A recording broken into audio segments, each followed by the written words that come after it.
রশিদের গায়ে হলুদের টাইম ছিল সকাল 10টায়, আর আমি ঘুম থেকে উঠি সকাল 10টায়।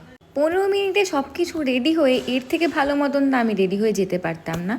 তো প্রথম থেকে জল ভরায় থাকতে পারিনি বলে আমি আর অঙ্কিতা দুজনেই মিডিল থেকে জয়েন করি ওরা যখন ফেরে সেই সময়। আর আমাদের ব্রাইডের সেই কি নাচ দেখো! নিজের বিয়েতে নাচবে না তো কবে নাচবে বলো তো? আমার তো খুব ভালো লাগে ব্রাইডরা যখন নিজেদের বিয়ে ফুললি আনন্দ করে কাটায়।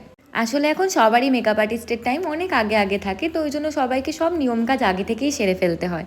তো জল ভরে আসার পরেই আমরা সবাই চলে গেছিলাম ওপরে। ফটো সেশন করা ছিল, ভিডিও তোলার ছিল, সবার সাথে ফটো তোলার ছিল।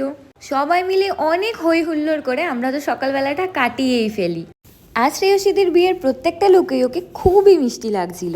আপাতপক্ষে গায়ে হলুদ করে আমরা নিজেরা অলরেডি ম্যারিনেটেড হয়ে হেল্প করতে গেছিলাম ওকে ওর বিয়ের ফটোশ্যুটের পোজে।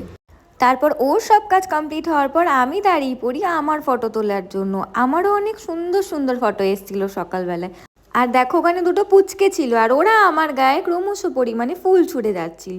সব কিছু কমপ্লিট করার পর আমরা চলে আসি খেতে, কারণ খাওয়া দাওয়া করে আমাদের সবাইকে বাড়ি এসে আমাদেরকে আবার সন্ধ্যাবেলার জন্য রেডি হওয়ার ছিল। আপাতপক্ষে সবাইকে বাই বলে সবাই চলে যাই সাজগোজের উদ্দেশ্যে বাড়িতে। বিয়ের ব্লগটা নিয়ে খুব তাড়াতাড়ি দেখা হবে তোমার সাথে, ততক্ষণ সাবস্ক্রাইব কর।